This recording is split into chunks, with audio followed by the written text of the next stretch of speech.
প্রিয় ভিউয়ার্স, আসসালামু আলাইকুম।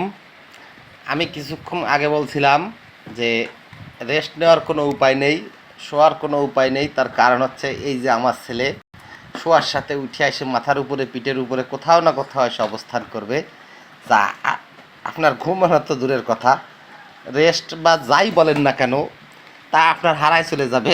উল্টো এই যে এখন আমি বলছি যে এই দেখেন তার কার্যক্রম কর্মকাণ্ড এরকমই চলতে থাকে। দিনের বেলা যখন না ঘুমায় তখন মাথার উপর পিঠের উপর ইচ্ছা করে উঠে বসে থাকে। আর এই যে অভ্যাস, এই অভ্যাসের কারণে রাতের বেলা যখন ঘুমায় তখন সে ঘুমের যদি উঠে এসে পিঠের উপরে শুয়ে থাকে। এই হচ্ছে তার অভ্যাস। তো ভিডিও করা দেখে সে এইমাত্র পলায় চলে গেছে, সামনে আসতেছে না। আবার দেখা গেল ভিডিও কাটে দেওয়ার সাথে সামনে চলে আসবে, মাথার উপর চলে আসবে। তো আপাতত এ পর্যন্তই। আসসালামু আলাইকুম।